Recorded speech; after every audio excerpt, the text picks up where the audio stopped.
Hello and welcome. I am Paris, and today we're going to be taking a look at the demo for Norco, which I am very excited about. I don't know much about it beyond the little description of it, but the description is sci-fi, southern gothic, point-and-click adventure that takes place in like the swamplands in Louisiana, and that totally sounds like my jam. I played like a little tiny bit of it, the demo, and then I stopped because I was like, nah, I need to record this. So I've seen the very beginning of it, but that's it. Yeah, the pixel art is beautiful. And yeah, let's just get started because I want to see this.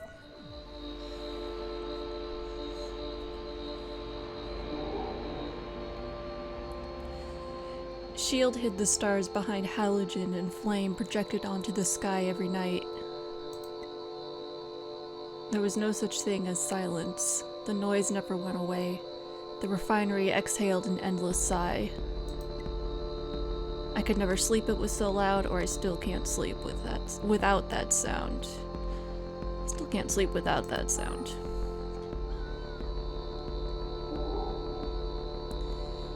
Like, I just love this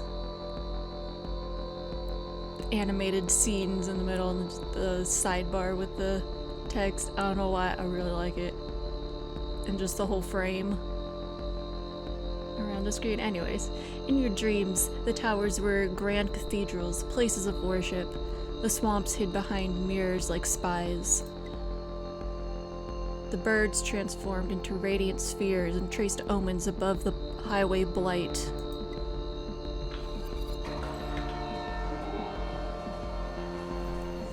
You spent your adolescence sleepwalking between little devastating rituals.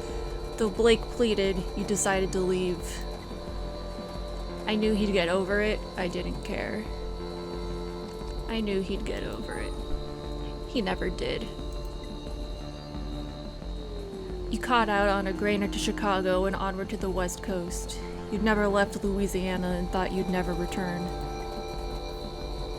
You thought the ghosts of the lowlands wouldn't find you hiding along the road.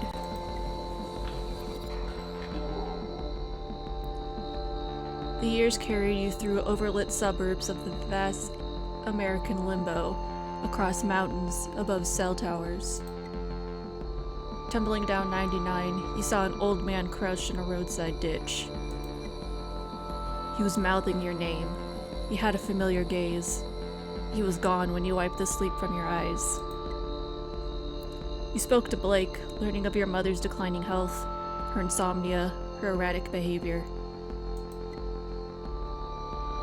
You ignored the urgency in your brother's voice.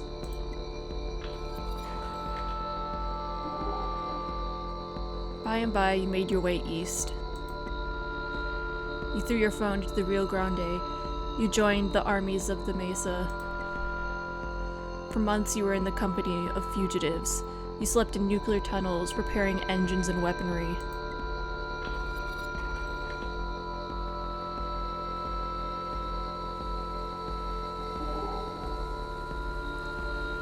The war was a meme that set Albuquerque on fire. You escaped while the foot soldiers of a pop-up junta bloodied the parched land. While hiding in the berth of a freightliner, I prayed, I slept, I forget. I slept. You slept easily as the truck shuttled through the plains. You called home from a landline in a motel somewhere beyond Texas. You knew by the tenor of Blake's hello that your mother was already dead. You hung up, shouldered your bag, returned to the highway.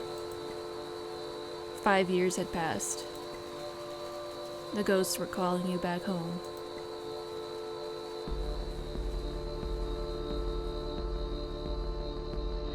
Act 1. Lowland Ghosts.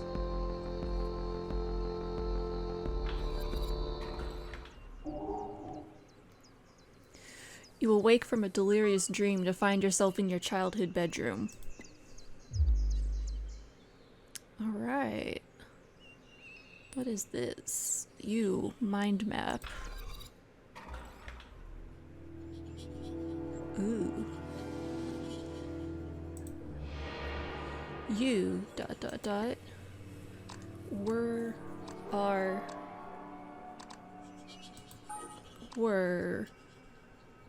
traveling down the Pacific coast.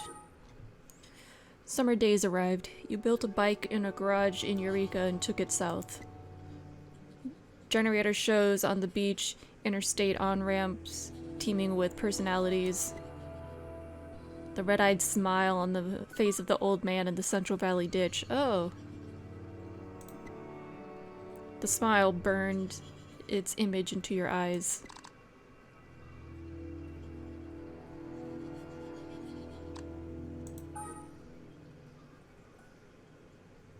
You are home again. Because your brother needs you. Because your mom died. Let's finish that. Okay, that takes us out. This. Your mom died.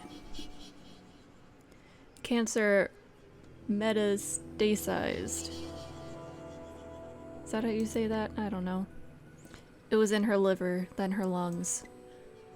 Then it was in her brain. She was on chemo, never finished her third course. At the hospice on Jefferson Highway, Blake said the traffic shook the building. He left before she drew her last breath. Alone with the morphine drip and the rattling glass. That's how Catherine died. That's nice. Alright. Blake, your brother is a lot oblivious. Let's do oblivious. Your grandma once said that she didn't expect much from Blake. She said he was short-tempered, oblivious, and had difficulty focusing. Blake was sitting in the chair across from her, staring down at a tablet. After she left the room, you asked him how he felt. I feel fine, he said. Why? Because of what Gran said about you, you responded. He looked confused. What'd she say? He was upset that you left. He never got over you leaving. Yeah. See the red-eyed smile. The smile of the man who crouched in the ditch of the highway has burned itself into your mind. Oh, okay, that is it. Alright, let's look around. Monkey. Monkey. Your stuffed monkey and longtime best friend slouches on the desk. Your grandfather gave you Monkey when you were 3 years old. You conversed with him often. As you grew older, he became a reflection of your neurosis and guilt. He chastised you for becoming distant, for not showing him enough affection. Apologized to Monkey for leaving him behind, set the doll aside. We're gonna make amends with Monkey. 5 years. That's a long time, Kay. But your apology has remedied him of his worst fear, that you wouldn't speak to him at all. His hostile expression melts from his face. Your conscience compels you to take the doll along. Heck yeah. Take the monkey. Monkey joins the party. Monkey stares at you. You stare at Monkey. He stares with more intensity until his gaze passes through you. You become invisible to him. Keep on staring. Little circles of light pool in the doll's tired eyes as they watch the infinite space beyond your being. The air that hangs between your eyes and his is a vacuum of utter stillness. You look away.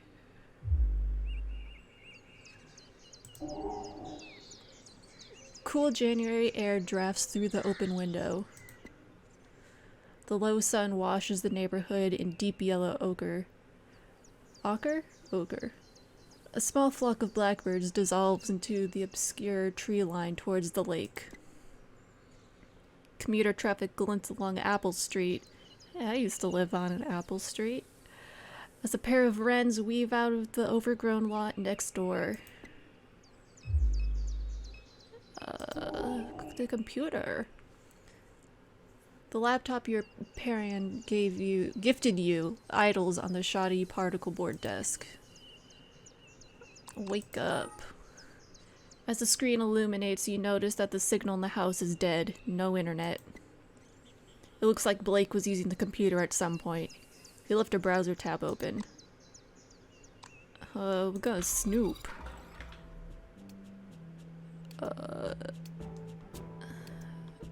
Oh, it scrolls. Oh, it scrolls very slowly. This...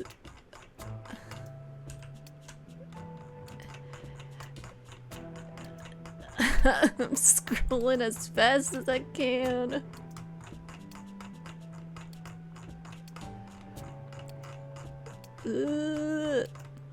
Okay. So, on January 1st, Modbot says, archived all posts at SCP Anglers YX2Q. And then at the end of April, someone said, anybody still post here? A few days later, no, place is a wasteland. Mods are all SJWs. You're posting. Nice one, Midwit. Forgot I even posted. Wanted to run something by you, gents. Was knocking out sac-alate in the spillway. Saw a big round glowing thing in the sky. Call that the sun, OP.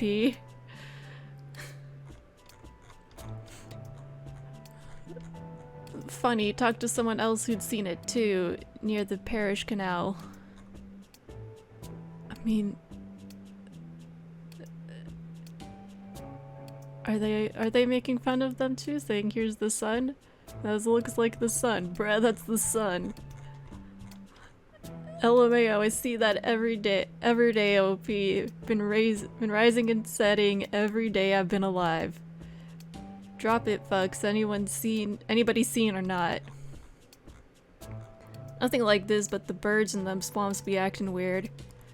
We've all seen the sun, bruh, relax. Looks like it was made of glass, maybe. Would glow real bright, then not at all. Moved fast. Best pick I could get. All kinds of shit been happening out that way. Get some sleep, OP. And then 2 months later, so in July, need cash fast? Install Quackjob. Use promo code #bleed3 for up to 0.005 Quackcoin. And then a month after that, in August, LOL, the fuck kind of name is Quackjob? Just like the name sounds, full of lunatics, app's a way of getting you to join a cult. Worse than them people living in the mall in Kenner. You can't trade that coin they use on hardly any exchanges because everyone knows it's a goddamn Ponzi scheme. Mods won't do a thing about shills, but they'll ban you on the spot for using a naughty word. The place is a joke. ClearNet's nothing but celebs, libs, and bots. Oh, and then in December, so 4 months after that, someone said, seen this exact thing, OP. Still there? Seen at the base of the upper section.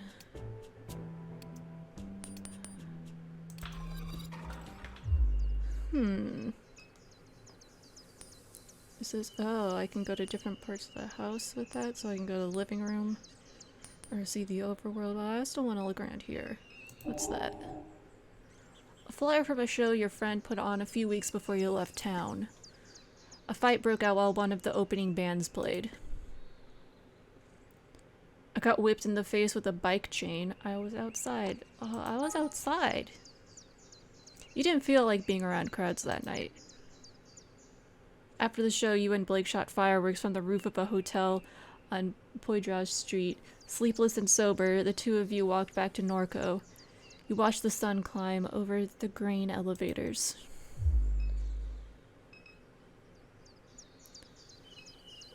Okay, so we can look at that. You assume Million, not Blake, has been keeping your mom's plants alive. whom is that? Oh, I thought I might have added someone. Nope. You pick through the small collection of books and zines piled on the bedside table. You don't have to make it out alive. Crisis LARPing. Kinetic modernism. Crisis LARPing. The proto-disaster tourism began almost as soon as the floodwaters left. Punks from across the country ventured into the Ninth Ward, Gentilly, St. Bernard, and finally the East. They curated a theatrical self-portrait of their lives in their ruins. The aesthetics of disaster were central to that emerging milieu. It began to percolate into popular culture. Collapse became the zeitgeist. Wise investors recuperated the experience of disaster. New Orleans became a plastic dystopia, a marketplace for crisis. You don't have to make it out alive. Pathfinding algorithms for everyday life. While there are simpler solutions to the maze, I found this rule set to be the most direct. Say 0? 0. Listen to the language of the crows. 1. If there are woods down the street from your house dissected by a power line right of way, follow the power lines for an hour or so. Bring a knife. 2. Let laughter be a measure of productivity. 3. With the least possible effort, bluff your way into the halls of the powerful. 4. Pay attention to the trees. Use them as both spatial and temporal landmarks. 5. Flash your headlights on desolate stretches of road.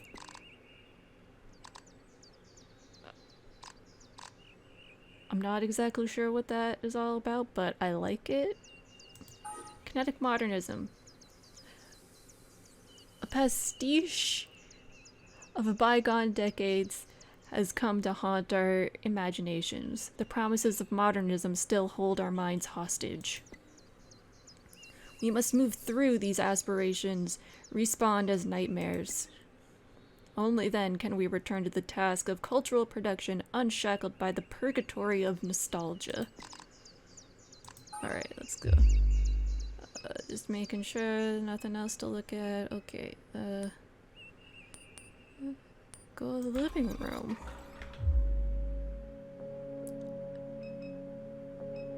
Let's picture. A photo of your mom holding Blake as a baby on the beach in Pensacola, Florida. It's winter. You stand beside them, bundled up and laughing as a gust of wind rakes the beach. The sky is bone white.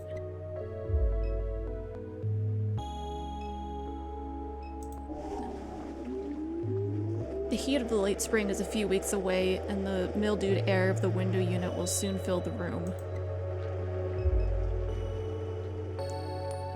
Front yard, kitchen, bedroom. An old defective flat screen that your mom never bothered to bring to the curb. Okay. What if we do? You turn on the television.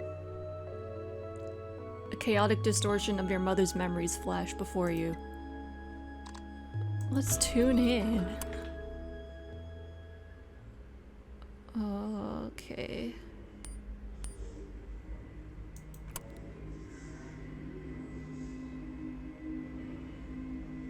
Oh, that looked like a person.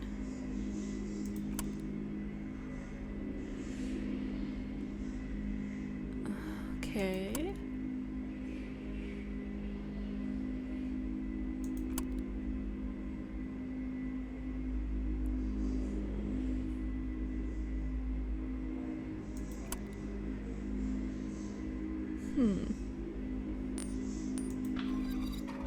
Interesting. Books, laundry, the couch looks like. Alright. You peruse the titles on the bookshelf. The western margin of the lake. Sure. Many tragedies have come to pass along the western margin of Lake chair drain. The unnamed hurricane of YW9D left the settlements of Frenier and Lebranche.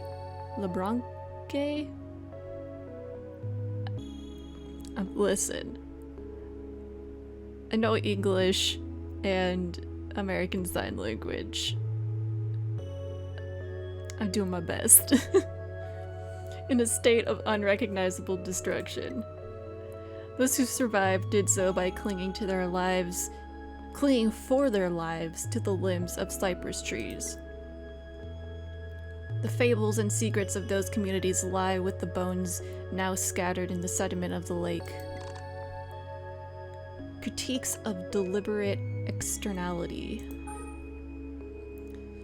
S.H.I.E.L.D. has acquired much of Norco's most flood-resistant land through a variety of mechanisms.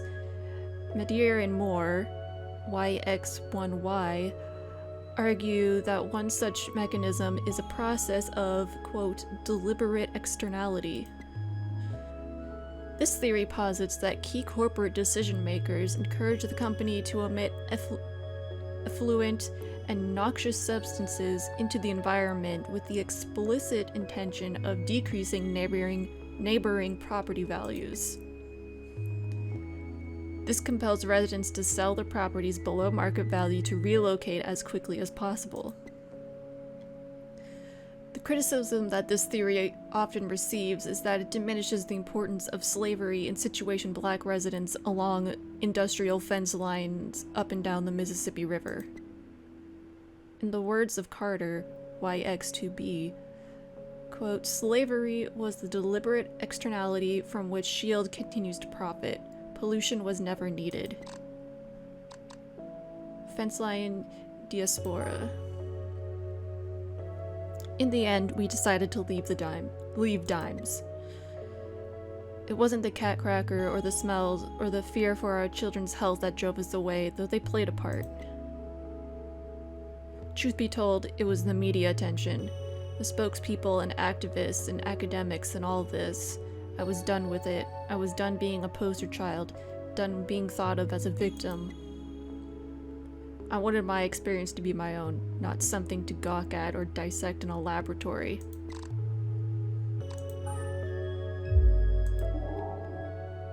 Your mom's laundry, never to be folded. I mean, we could fold it. Memories of sleepless twilights, the dull refinery hum in the red halogen half-darkness, your mom sitting here staring through the window. There was a tension in her demeanor on those nights, as if you were interrupting some urgent and obligatory task. You'd continue to the kitchen with no words exchanged.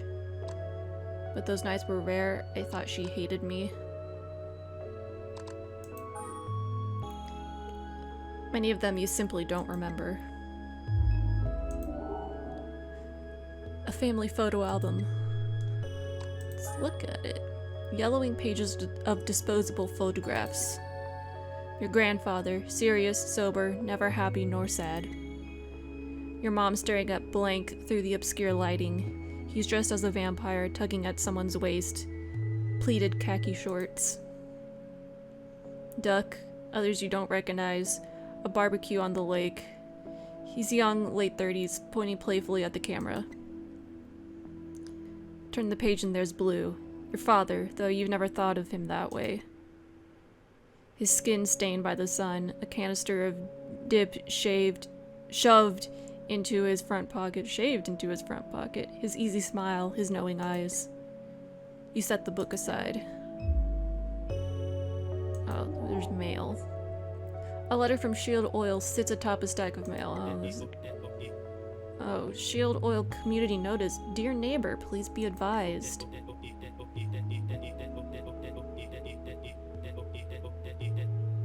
There will be elevated flaring at the site of our number 5 stack near Good Hope on the evening of Thursday, March 19th. I believe they said it's January right now. This will pose no health risks to residents. If you have any questions or concerns, please contact the Shield Norco Office of Community Engagement. Great. Front yard. Let's go to the kitchen.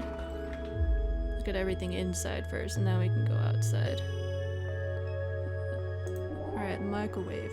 You've discovered so many dead cockroaches in this microwave over the years that it's discouraged you from using it.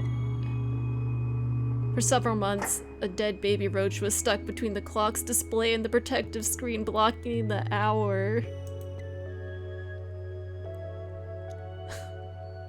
Blake finally shook the microwave aggressively enough that the roach fell into the guts of the machine. Beautiful. Laundry room. You were always frightened by the laundry room, though you never understood why. Your mom's pain medication is spilled across the kitchen table. Can we talk to Monkey? Monkey stares at you. You stare at Monkey. Oh, the attic.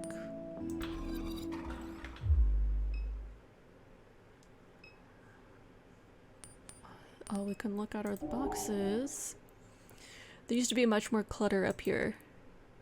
You imagine your mom gave it away as the end approached. Alright. Kitchen. Check out the backyard. Oh. Million. Million sits in her characteristic slouch, lost in thought. Her carapace has taken on the rusted and weather-worn quality of the rest of the machinery in the yard. Recall the night that your mom showed up with her. You and Blake stayed up past dawn, poring over pirated API docs. Her ragdoll mask was slumped on the floor as you wrote the routing procedure. You wonder if such memories hide behind her constellation of eyes. The robot regards you casually. Hi. Ooh. I like her. Kay, you're awake.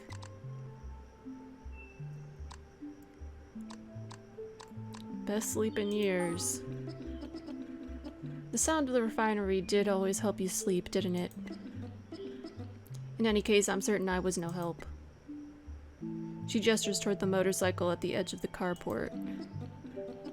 I was turning over the engine on that bike to test the coils. It was quite noisy, but they're in good shape now. All I need is a fuse and we can use it to get around while I finish repairing the truck. I heard the phone ringing inside, but I had my hands full. Where can we get a fuse? The gas station just up the road has them, but you may have to persuade Troy to let you in. Were you expecting a call? Many people have been calling since Catherine died. Your brother is usually the one to answer the phone, but I don't know where he went off to. I wonder where he could be. Likely at the bar or bookstore if I had to guess. Why would so many people be calling? Your mother left behind a lot of loose ends. Oh, I'm sure we'll have to get into all of that ourselves. From what little I know, I gather she was conducting research for a collector in Metairie. I sense that many people would like to acquire that data. I myself am unaware of where she has hidden it. Perhaps Blake knows its whereabouts. Who exactly would want to see the data? Your mother spent her entire life researching this town. She knew histories that others have forgotten.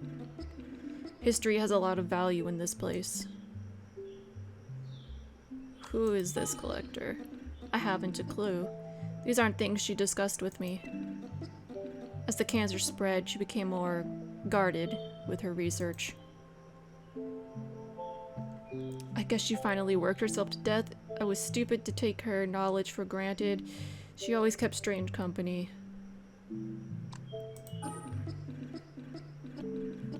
Your mother had a lot to teach, but she wasn't always the easiest person to get along with. So anyway, that's all. Mind map. Million was a security android of fugitive. Was once a fugitive, now just a relic. She spends hours in stasis beneath the house like any other discarded thing would.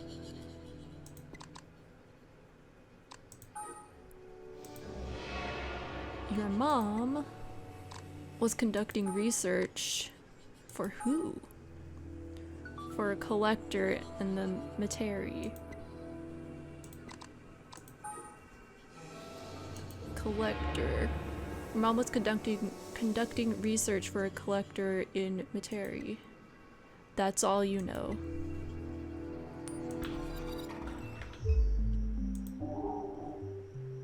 Your mom's old 4-cylinder 350cc bike.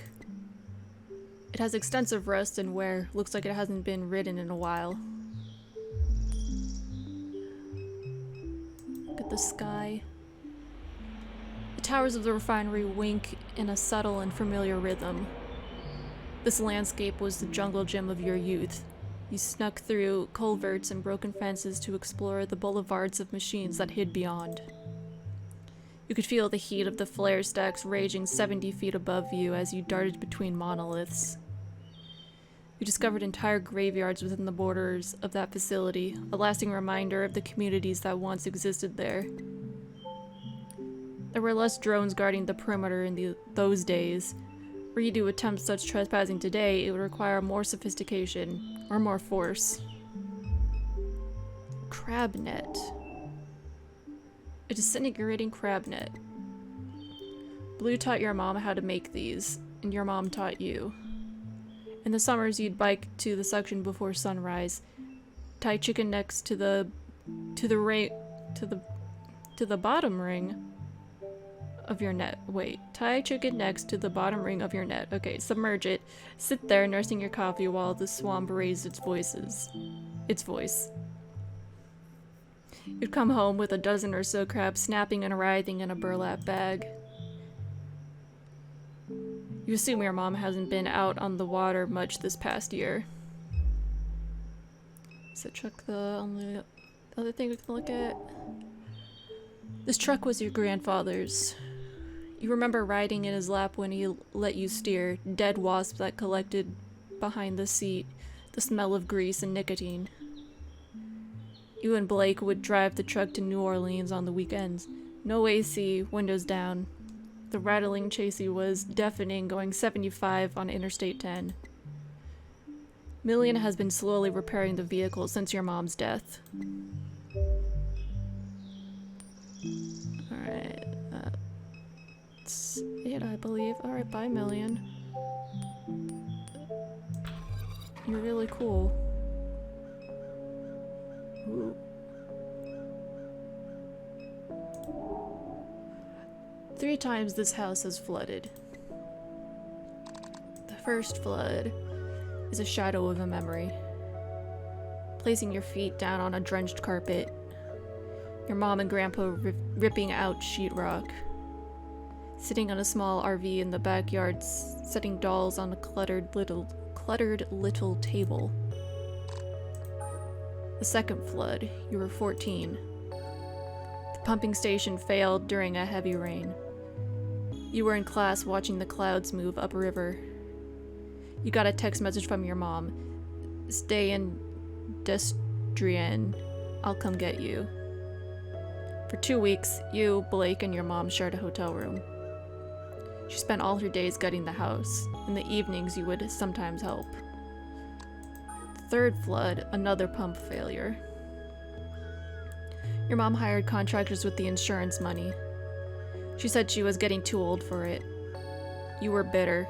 You blamed her for not selling the house sooner. You stayed with friends in New Orleans. The fourth flood? The fourth flood will follow a slow hurricane and it will be a calamity. It will leave the entire region submerged as critical levees breach. There will be a massive blackout that lasts weeks.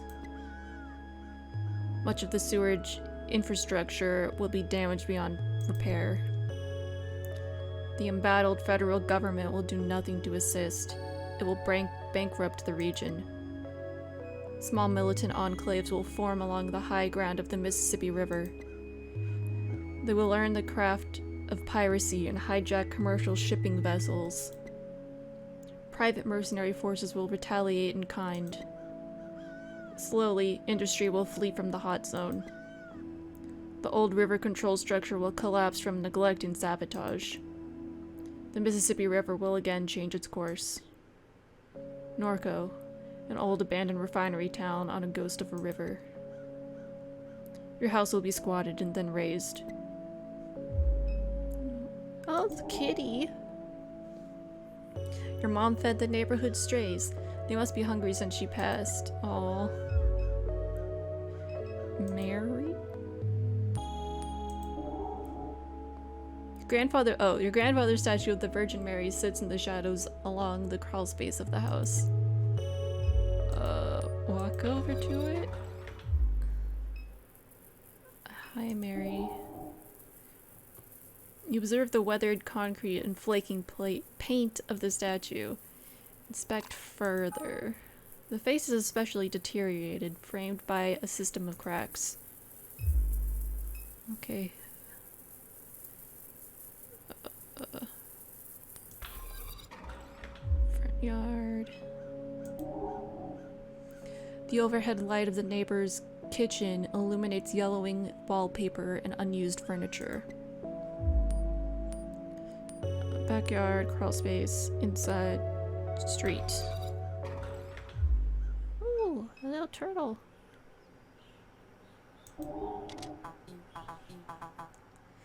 The turtle! He crawled out the trash can.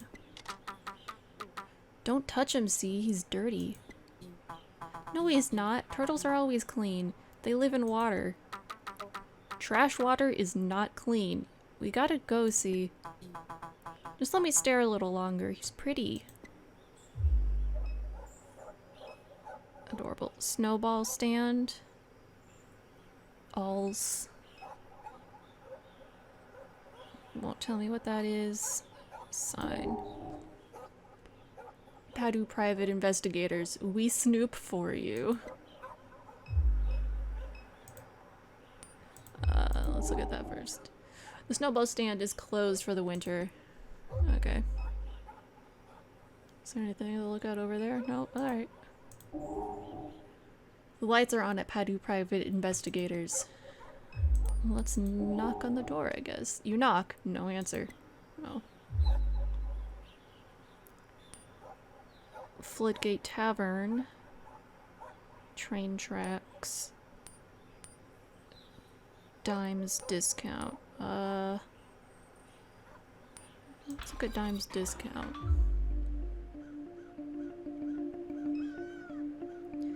Film set. Gas station.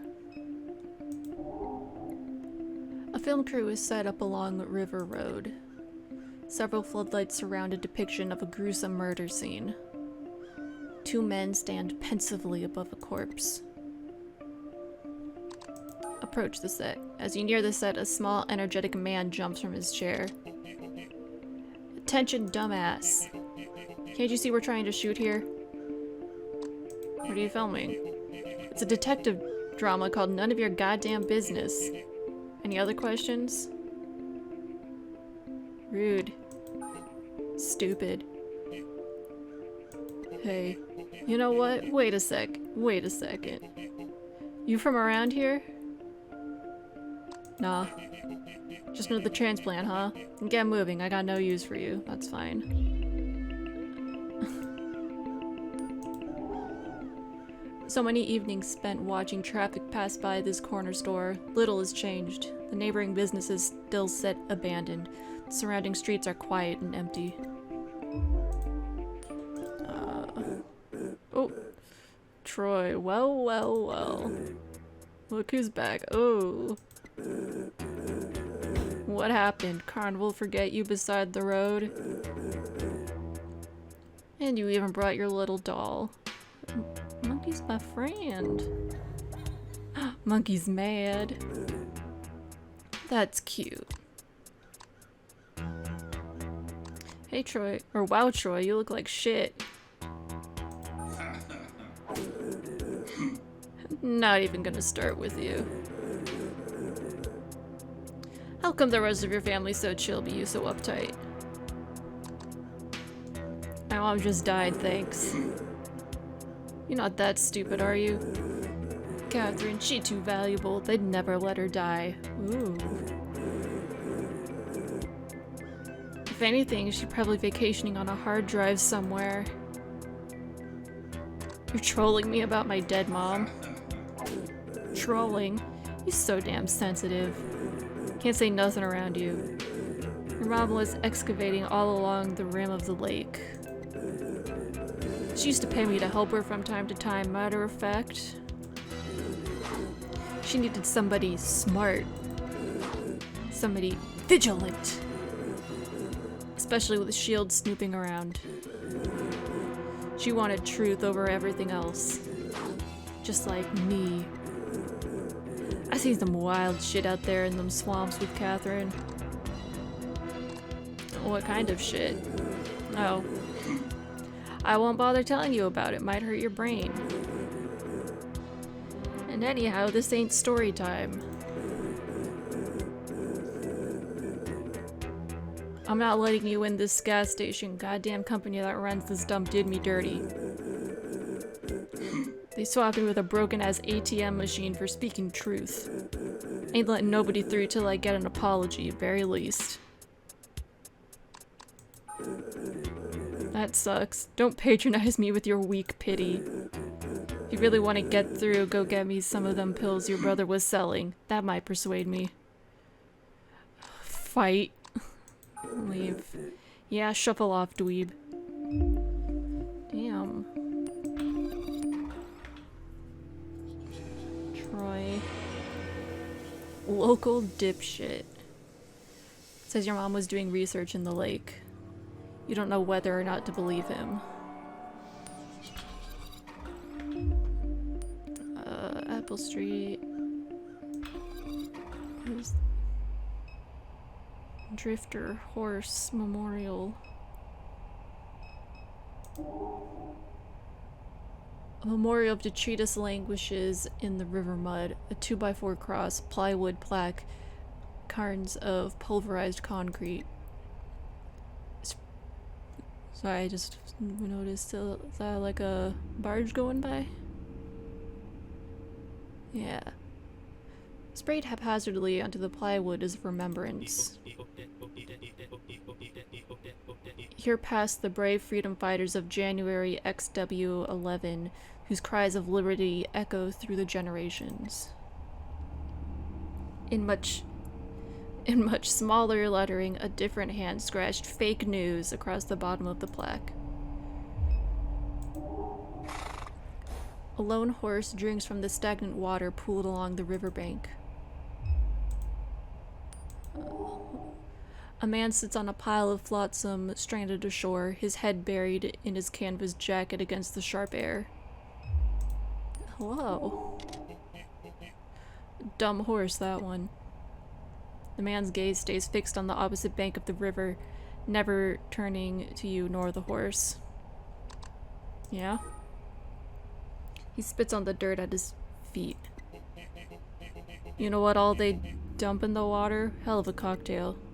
He spits again, wiping a string of mucus onto his sleeve. What are you out here for anyway? Ain't you heard they got a criminal on the loose? Bringing the law around here, making things harder for the rest of us. Criminal? Old man running around making mischief. Best be sharp, young one. Aren't you an old man?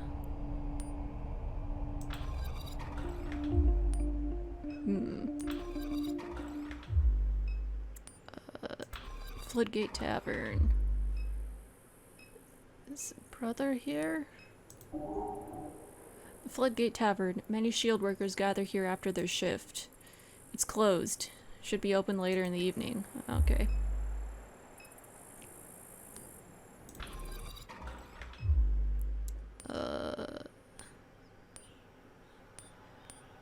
I guess I'll get those pills.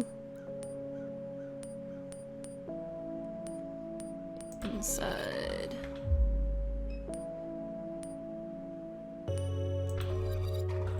Kitchen. You pocket your mom's pills. Just... Whoa. Shield Oil Refinery. The sprawling Shield Industrial Complex. Long ago, it was plantation land, cheap and abundant along the Mississippi River. The refinery grew in stages, slowly displacing surrounding neighborhoods. The chemical annex came online later. The children of sharecroppers and the enslaved became the neighbors of this machine.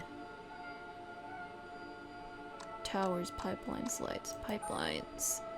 The webwork crosses high and low, over and under traffic and water and concrete, like veins, like gossamer, like neural circuitry. Carbon and alloy and stainless steel, alien monoliths. Among the columns, a cataclysmic cracking unit sits hulking, smoking, seething. Lights. Everywhere. Metal halide? Probing the riparian expanse from the crowns of each tower, coated patterns of warm sodium and cold, inhuman LEDs winking, thinking, knowing. Saying something. Speaking. Burning eyes seeing. Something to decipher in all that Norco light. I remember blue. You only think you do. When he died, part of her did too. Oh, okay. Troy. Got me them pills, only way you're getting through. Yeah, I got your pills. Smart move. I'll let you cross the picket line this time, punk. Thanks.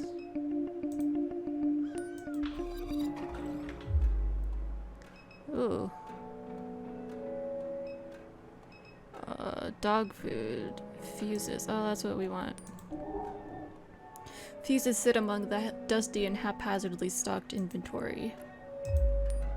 Take. You grab a fuse. Do we have money?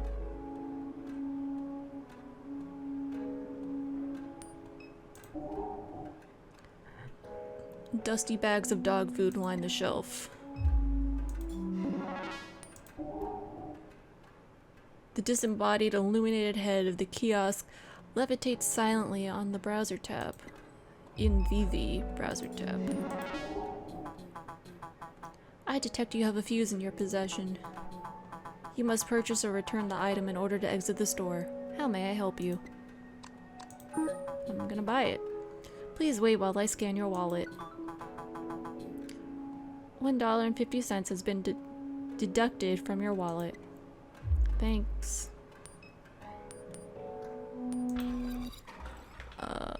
Go home.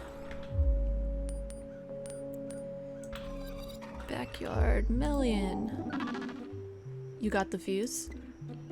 Good. We'll be able to use the bike to get around town until I'm done with the truck. It concerns me that Blake still hasn't returned. He's been spending a lot of his time at the bookstore in the Destrihan lately. In Destrihan lately. Perhaps we should ride by and look for him. Yeah, let's go. Whee. The sky bleeds a color you knew as a child. Airline highway passes beneath your feet. Sarpy books added to map. Floodgate Tavern added to map. Yes? How's Blake been? How have you been? I am always the same, Kay. Always the same. Is that bad or good? Whichever you prefer. Sounds zen, perhaps. How's Blake been? The year that you left, Blake became uncontrollable. His behavior troubled Catherine deeply. After he was expelled from Destrian, he began running drugs into the parish. He made himself many enemies. He put those things behind him after her illness, but now that she's gone, I am uncertain what to expect. This place can ruin people. Perhaps. I won't apologize for leaving. No one is asking you to, Kay. What's it been like around town? Shield's been expanding since you left. They have bought out residences in Dimes, Good Hope, and Mumsel. And now they assert de facto control of the Batur. Catherine took your grandfather's boat into the lake to investigate reports of construction along the western shoreline. She assumed it to be unpermitted shield activity. She was unable to find any evidence of it. However, it was clear that she found something during that investigation. What was it? I do not know. Perhaps you do?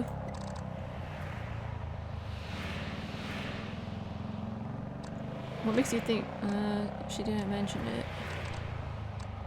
How would I know? Sure. Has Blake not mentioned anything? Nah. In any event, something drew her to the lake in the months before her death.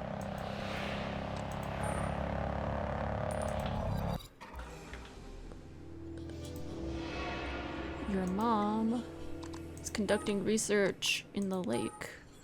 Millian says Catherine was investigating reports of unpermitted shield construction in the lake.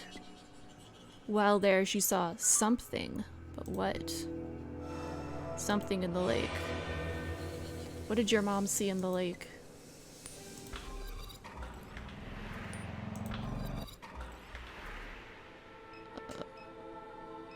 Home.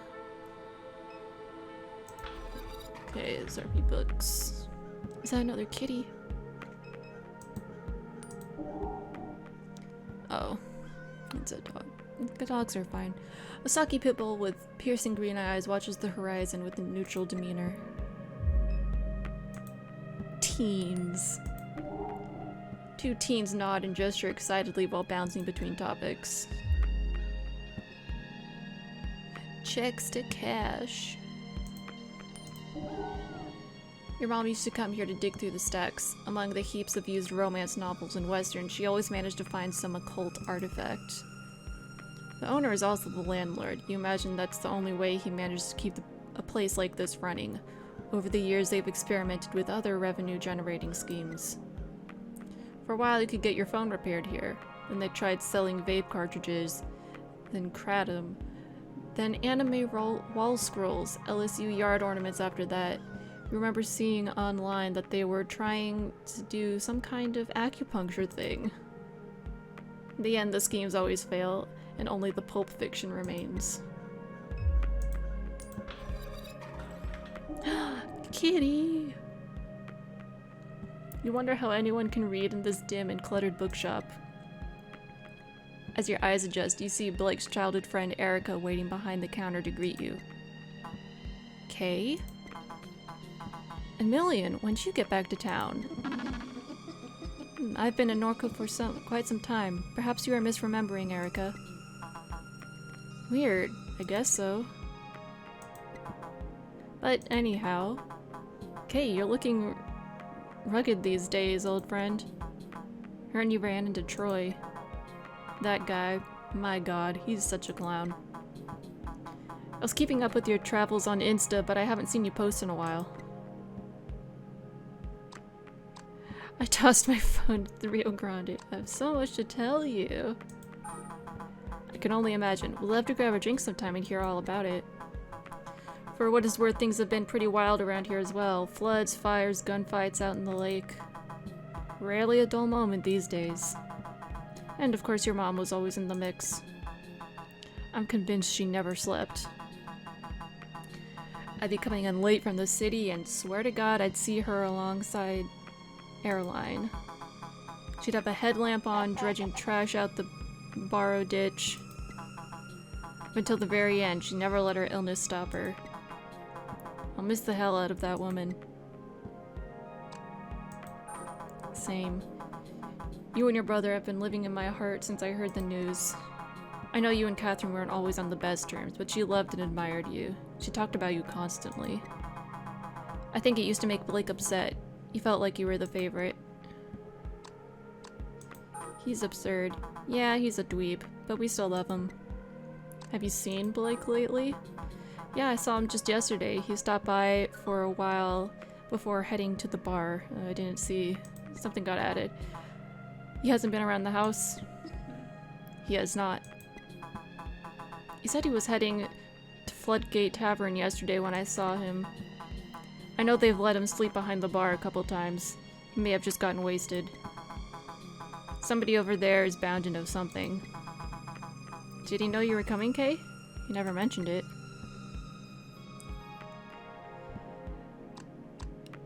Thought I'd surprise him, figured he'd try to avoid me if I told him. Yeah, he can be like that sometimes. I had to be delicate with him these past few months. If I ask how he's doing, he goes quiet. If I offer help with anything, he doesn't return my texts. It's a front. He wants help. For sure. But I can only try so hard. Good luck. Can I pet? Crouton! So this here's the illustrious Crouton. We found him behind the dumpster out back licking cardboard.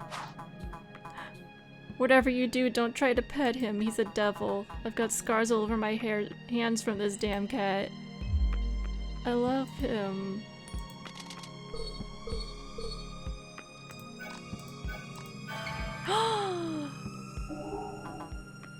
Oh wow, Crouton usually bites strangers. He must like you. Those little hard eyes.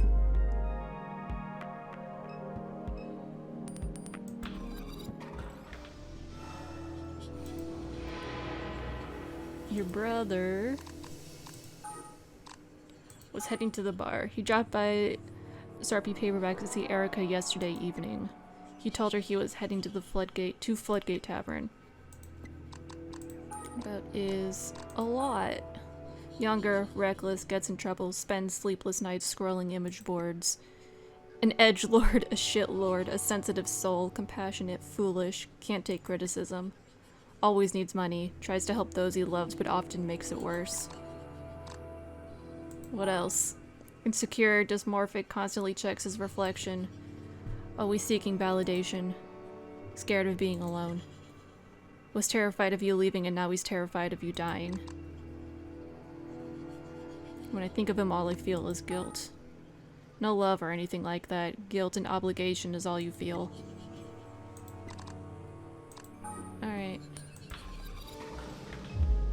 Assorted books. And then just Erica. What if we pet Crouton again?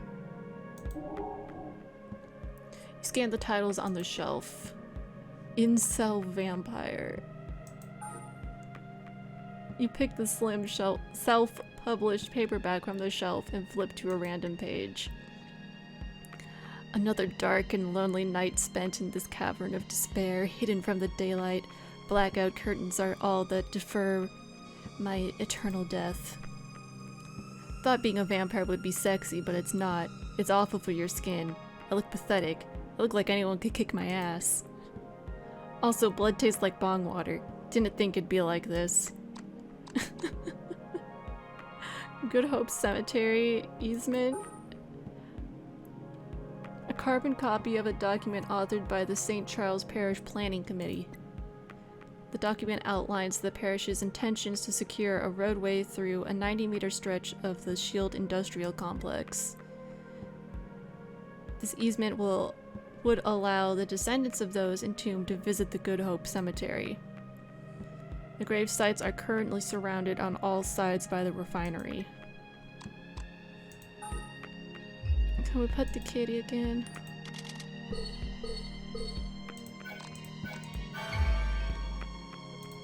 I love you, Crouton.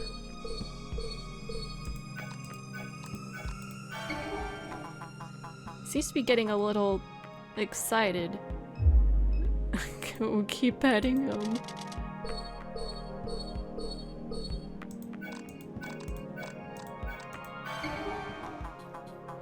Wow, I've never seen a cat purr this hard.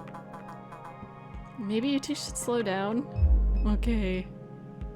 I don't want him to get overexcited and like puke or something. But I love you, Crouton. Oh, I can't go anywhere. I can't leave. Or I can leave, okay.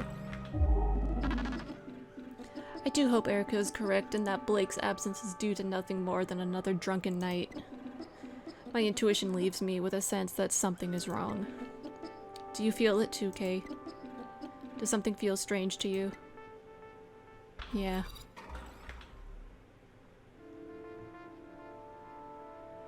Ooh. Several weeks ago, Greater New Orleans Neural Versioning Clinic. What brings you here tonight? I'm dying. I want a record for my children.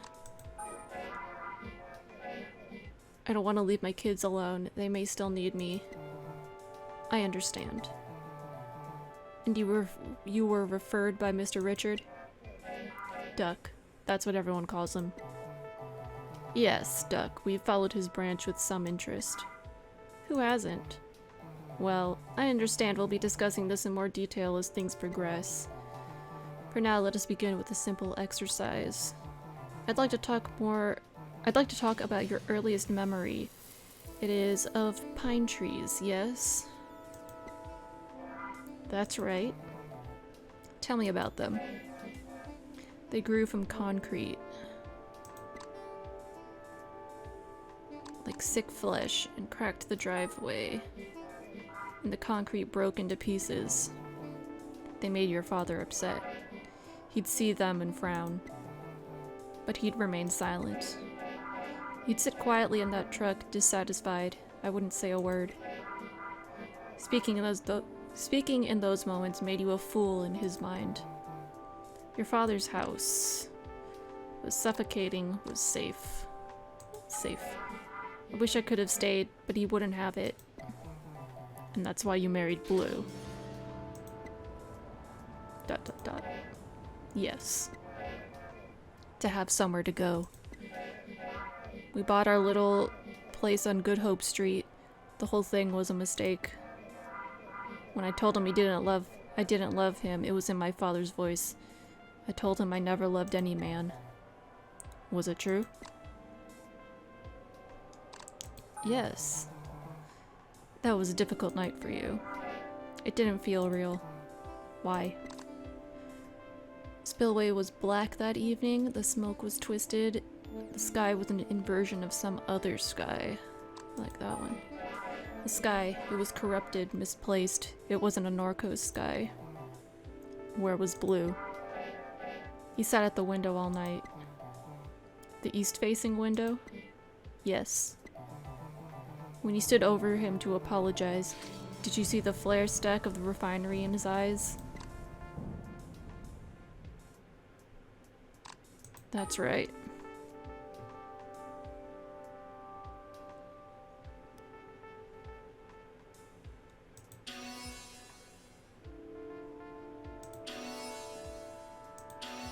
Save all those? What was it like after that, in the time before he died? We circled each other in wide orbits. I'd hide at the center of the house nursing Kay, and only leave when I heard him step out. He'd sleep on the couch or next to her crib. He'd sing our old Cajun lullabies, pet her head, whisper to her about his life. And then there was the explosion. In the Catcracker Blue, they say he fell 5 stories. We went to identify his body on a Thursday night. I remember the tempo of the streetlights, the police scattered across the East Bank. I carried Kay in a blanket. She never cried. We were quiet, she and I.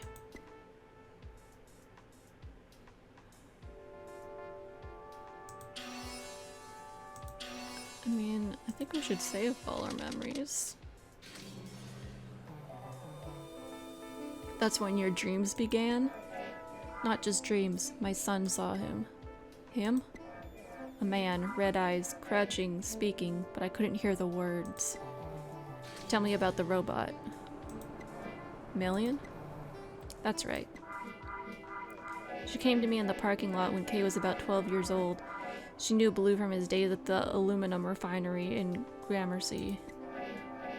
She wore a Faraday cloak around her neck. I stared at her for a long time into her million eyes. Oh, that's why she's called Million. I get it. They swirled in a kind of desperation. I took her home, knowing it was another mistake. You were reckless in those days. I was seeking out any trouble I could find. I love Million. What is this? What is the significance of this image to you? It's... well, I don't know. That's what I'm trying to find out. It's a sphere. I saw it hovering above the lake. When? Recently. A few weeks ago. This is where Mr. Richards' branch factors into your biography. Duck's version escaped. A hard fork, an extremely rare instance. And grew into some kind of monster. It began speaking to me through the radio. It told me to install an app. An app? Yes. I think it has something to do with the thing, the sphere, whatever it is. But so long as it pays, I don't care. I can use the money. The app pays? Yes. I see. This sounds rather strange. Just the way things are these days. It seems this is the last control point that you submitted. How would you like to include any additional thoughts or memories? Anything not included in the survey? No, that should be enough. I will now begin disconnecting the sensors. A slight feeling of nausea or disorientation is normal and no cause for alarm. I thank you for your patience, Miss Maderi.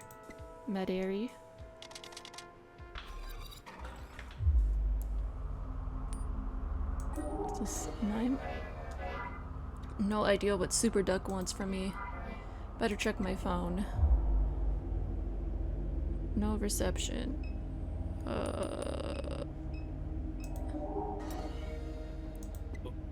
Ma'am?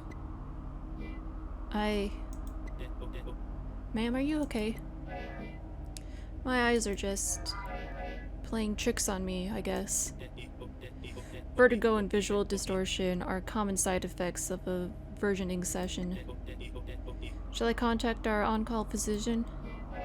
No, it's fine. Very well. Last name? It's... Maderi. First name, Catherine. One moment. Your head drive is fully synced. You have chosen our silver tier.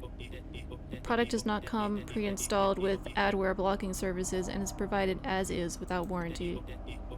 You are eligible for a free sync anytime before the new year. Thank you for choosing the Greater New Orleans Neural Versioning Clinic for your cognitive versioning needs.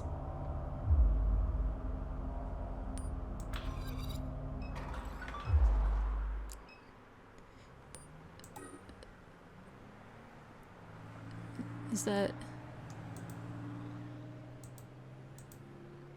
Oh. Oh, this is the quack job. Money. Quack job. Order ride. Messenger.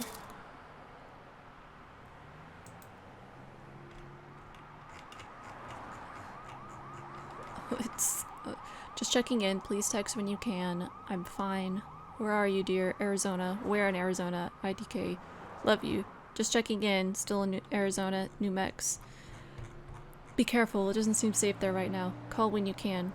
Getting worried, okay? Blake says he hasn't heard from you. Really getting concerned. Please call. They put me in another round of chemo. Would love to hear from you. Call. Oops, I didn't mean to put the phone away completely.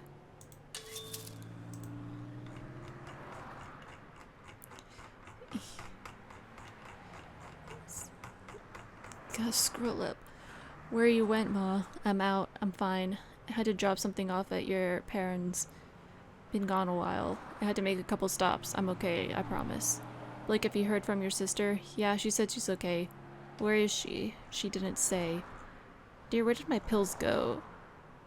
In a meeting. We'll call back. How'd it go this morning? We'll call. Ma, he came back around. I'll be home soon. Calling Uncle Chip. It's fine. Love you. Love you, sweetheart. Blake, can you hear me? Can you come to the living room, please? Something's happened. Out this evening. Everything's okay. You need to stay home. I'll be fine, I promise. Love you, my nerd. Love you, Ma.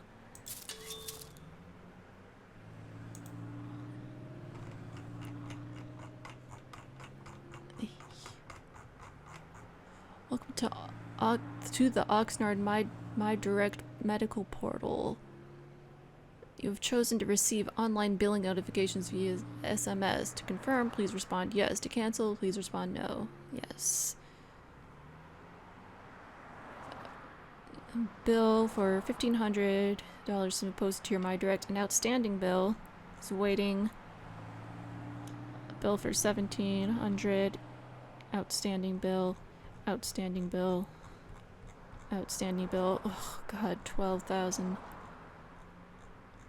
An outstanding bill of $15,872.33 is waiting in your My Direct portal.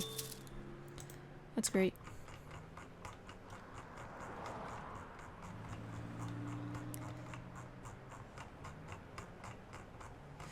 Been a while, Duck. Too long, old friend. How's the weather on your side of the tracks? They have me on chemo. Terrible. I don't have long myself. They've got me carrying around a tank. Lou's waiting for us. I don't doubt that for a minute. Praise the glory of God. Something on your mind, Kiki? Don't want to raise your blood pressure. Try me. Super contacted me. So we did. Don't mess around with that shit. Where you went. Don't mess around with Super Key. That thing's got no soul. Like to ruin all it touches. I need the money. They don't take money where we're going. I can't leave it up for the kids to clean up. Lou left them a little bit with how we went, but I was a fool.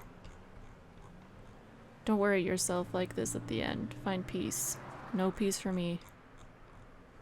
Don't get mixed up with that thing, Key. I'll tell you now, it won't go how you want it. Key. God damn it. Hope you're listening.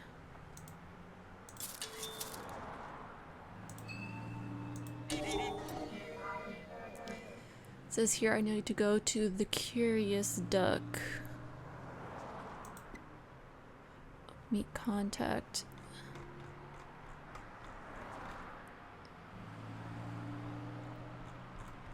Receive orientation.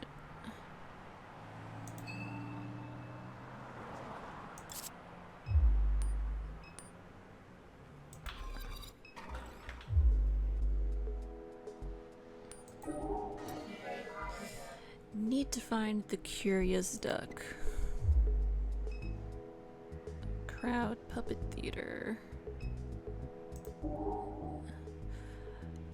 A newly refinished Art Deco structure glows beyond the high-rise. They turned Charity Hospital into art lofts. Disgusting. Now that's pretty fucked up. A small crowd gossips beneath the overpass while awaiting the start of the show. Listen in. Catherine turns her ear towards the crowd. They're discussing a scandal of some kind. A housemate stole money from a shoebox. Another pulled out a U-lock in a fight. Empty 40-ounce bottles. In retribution, a stolen bike. The sounds of traffic clamoring over the high-rise drowns out the remaining details. A makeshift puppet theater. The curtains are closed. Maybe I'll come back later to see what this is about. This is taking forever to get started. I'm starving. You been to any of these yet? First time. What is it exactly? Puppet show. They always get started late. I drove the gear, so I'm stuck waiting around till it's over. My stomach's going to eat itself. That's rough, buddy. Perdita's where we came from. City Hall. New Orleans City Hall. Oh. I don't really want to go inside. A figure sits at a desk overlooking Duncan Plaza and the deepening winter night. He watches the fingers of a cool front animate the tops of oak trees in the park. The air this evening is the driest it's been since spring. He watches the last remnants of commuter traffic leaving Canal Street. The pulsing taillights, the shift workers running towards the bus. He watches an airplane climbing from Armstrong International as passengers look down at the warm glow of the city. From their vantage, the point of his focus is simply darkness. The oak trees, the traffic, the frail woman on the street who stares up at him. Warm glow and darkness. Wind from the lake.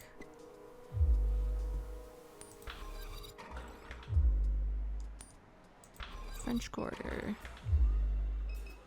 Ah, there's the curious duck. Calls vendor Santa. Let's go from right to left.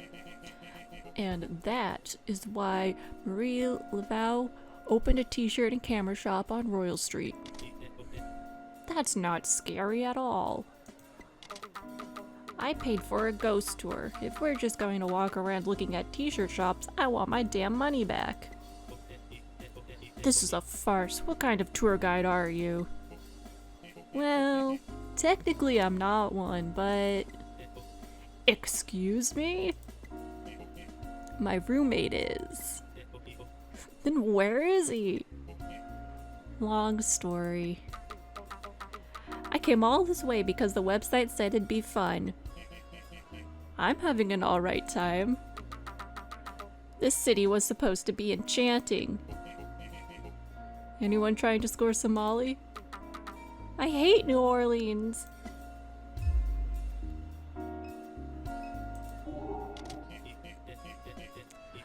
Well, ho ho ho and holly jolly goddamn hello. Hello, darling. How are ya? Santa's eyes roll wildly in their deep sockets. His mouth spasms into a twisted smile. How are you, dear? Got $1 to spare? Help spread some Christmas cheer? I only have $1.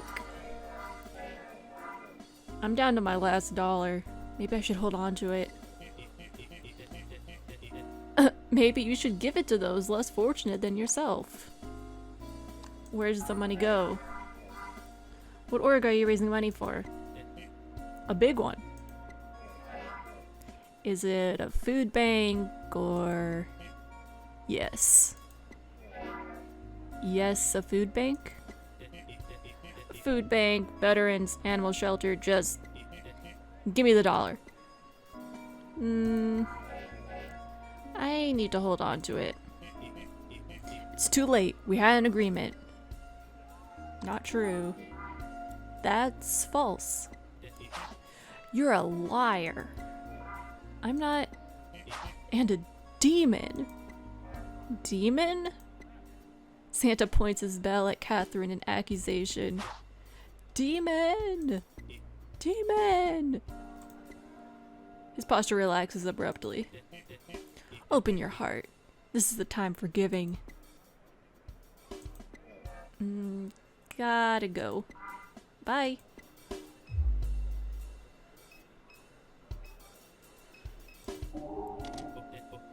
How's your night, ma'am?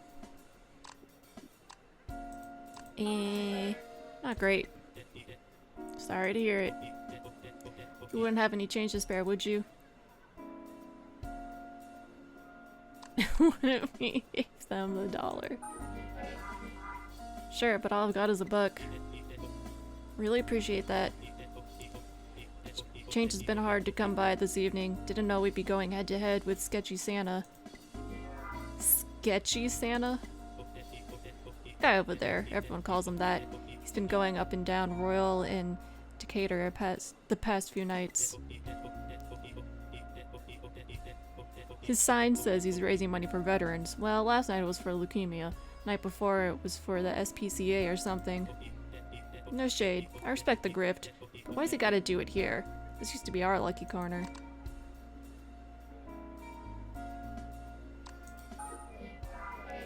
Sounds like he may need some help.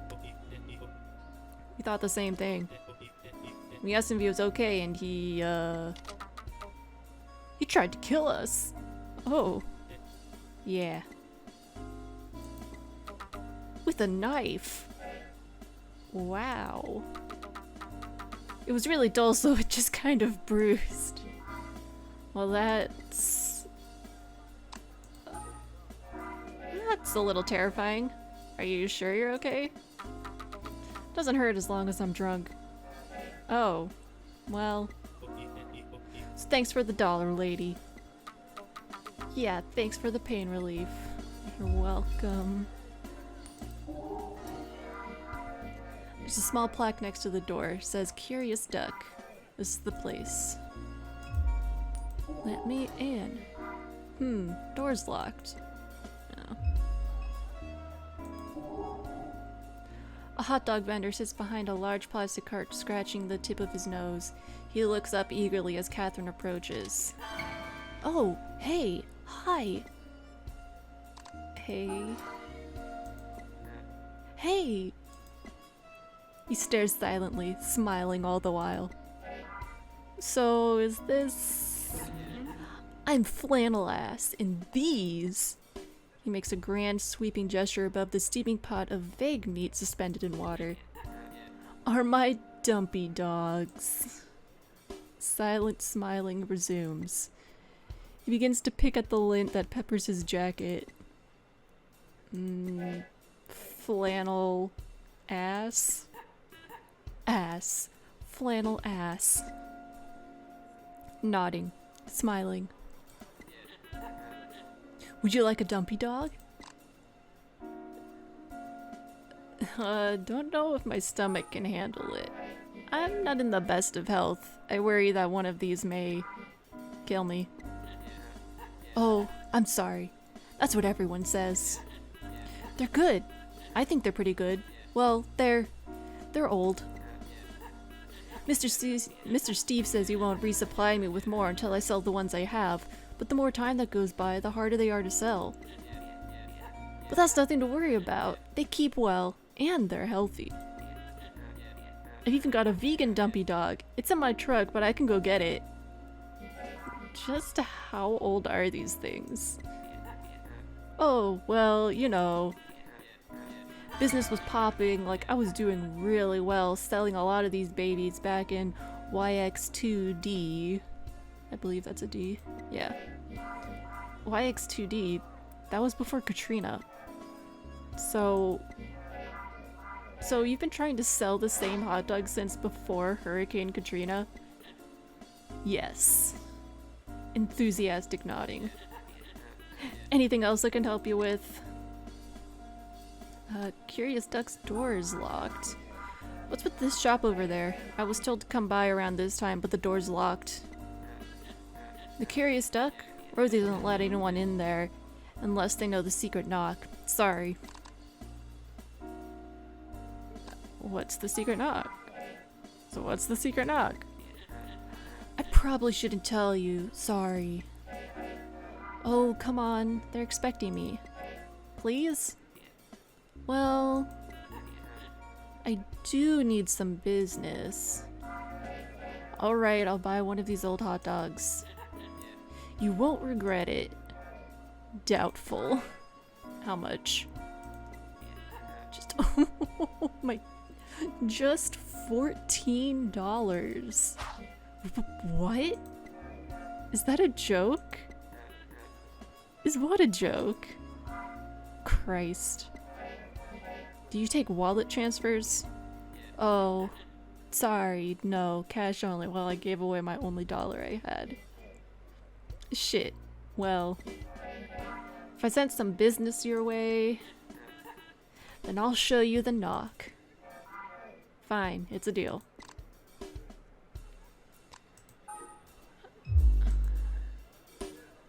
What if we door's locked? Do we see everything there is here?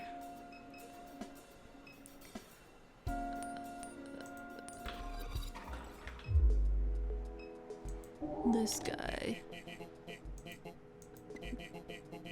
This is the same conversation.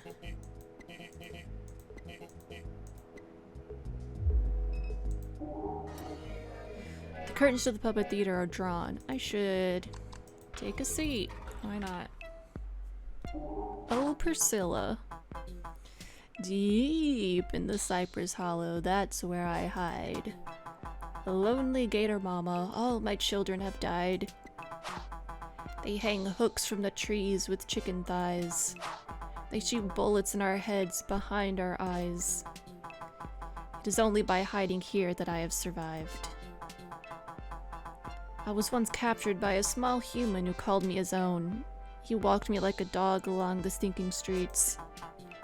He fed me strange plants and deli meats.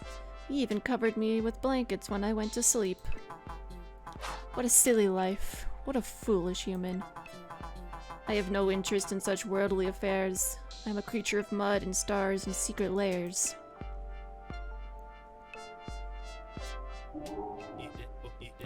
Priscilla! Oh, Priscilla! I've come looking for my Priscilla. My gator pup, I lost her in a flood, and now I come hoping to find her. It's been many years, and I've wandered aplenty. From the St. Bernard Marsh to the Atchafalaya dredge boats, I've paddled each bayou calling out her name. Speak of the devil, look what we have here. He's arrived on my hollow after so many years. I have grown strong and cannot be carried away so easily this time. And so I must ask of those who have gathered tonight, shall I have him for dinner or spare his life? Kill that dude. Please spare him. I mean, I guess let's spare him. Very well, the fool will live another day. I will banish him to his loneliness and seek other prey.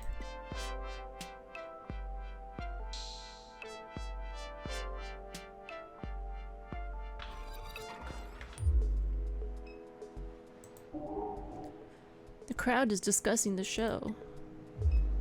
But what are they saying about it? Does this guy have anything different to say? Well, now they're talking about performing another play. This is taking forever.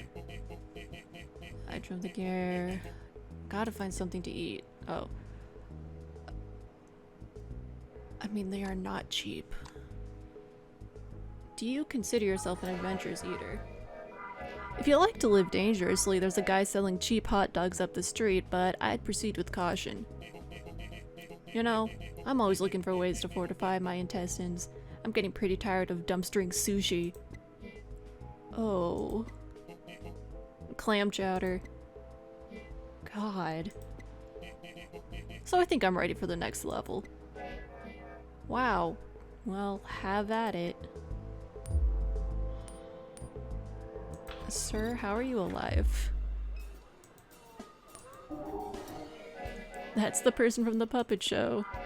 Guess they followed my food recommendation. Does he like it, though? Shit, this is pretty tasty. Thanks for the rec. I think I might get another one. Just wait for it, pal. Your stomach's gonna be making some funny noises soon, and then it's all over. Hi, hey, thanks for sending some business my way. Yeah, no problem, but we had a deal, remember? No.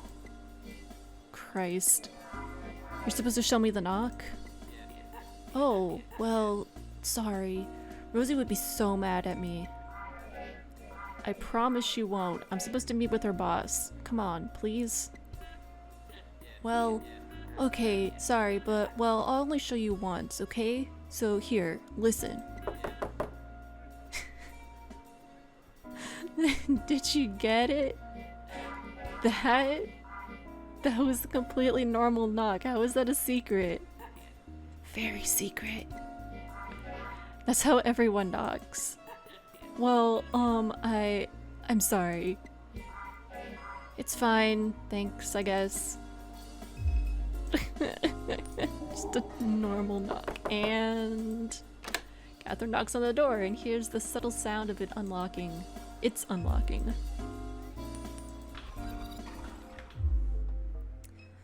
A crystal ball. Oh, a kitty. Oh, a crouton. That's the other cat I saw. This cat looks familiar.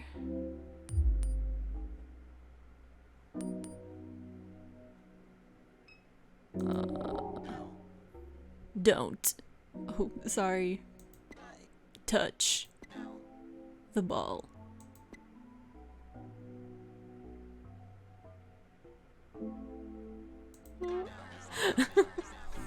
Suppose you think you can come in here with your soft little hands and touch my magic ball. Don't work like that, love. Now I gotta clean off the smudges. I guess you've been eating some french fries. Greasy hands. Maybe my hands are just greasy naturally. Ma'am. Nasty. You must be looking for them super duck people, always coming around here, looking down at their cell phones. Greasy hands. Terrible. The app said I should come here. The app. Yes, ma'am.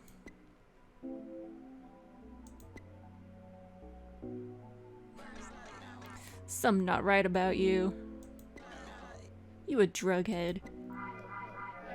I'm here to meet with Super Duck. He requested I come to this location. You at the right spot, nasty hands. Just calm down, love. You made it. Dallas will tell you what's what. Go talk to Dallas. I called him when I heard you trying to break into the place. Hell of a racket you were making. Jiggling on the handle like he couldn't get a hold of it with them buttery paws. Lord help me. Dallas will be right out front. I don't got time to be babysitting you, now that I gotta clean up all this. Stains all over the damn shop. Did you check the bottom of your shoes before you came in here? No. Well, scoot. And wash them slimy paws. Where? Do you have a sink? Oh. Catherine, I'm guessing. That's right. Rosie debriefed you? Was that supposed to be a debriefing? I don't know if that's what I'd call it necessarily. Well, she can be kind of... Casts his gaze into the sky and back to Catherine. Never mind. Anyhow, Quack Shop should have a ticket with the information we need. No reason to stand around. Alright, let's go. I'm ready. Me too. Check the app and let's get moving. We earned 0.14 quack dollars, quack coins. I don't even know. It's got 0.172. Receive orientation at Eagle Janitorial and Paper Supplies in Fat City.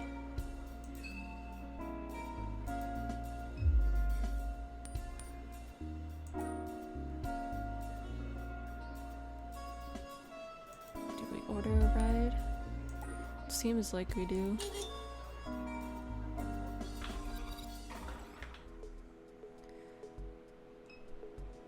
Yep, Fat City, $16.64.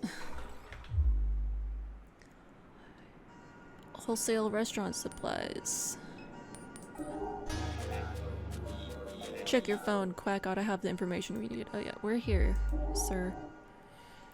The doors are locked, the office is closed. This one? The galvanized steel door to the supply warehouse is half opened. Well, let's go in. I'm having regrets.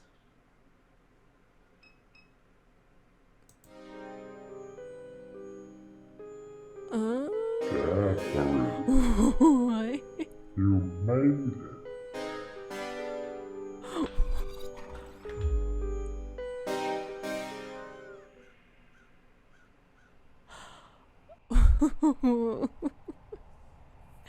Thank you for playing the Norco demo. If you like what you see, give them a wish list, or else. So I don't know what that was at the end, but I am definitely intrigued. Already very excited. I'm just now even more excited for this to come out.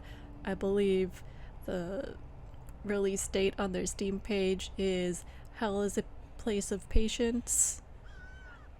So I will link to their Steam page, the social medias that you can see on the screen as well. They also have a Patreon, so if you are interested in this and want to see more stuff from them, throw some money their way. Also, because this takes place in Norco, Louisiana, and considering the state of Louisiana right now after Hurricane Ida has gone through, I am also linking to several different organizations that, if you're able to, please donate to. These are all Louisiana-based mutual aid organizations that have been promoted by Mutual Aid Disaster Relief, so you know that your money is going directly to people in these communities, going to people who know what they need to do to help the people, help their people and communities. So if you can, please donate to one. Please donate to more than one if you can. And yeah, I hope you enjoyed. Like I said, I'm super looking forward to this game. Can't wait to play it, but also, devs, take your time. No crunch, no burnout from crunch. Take care of yourselves.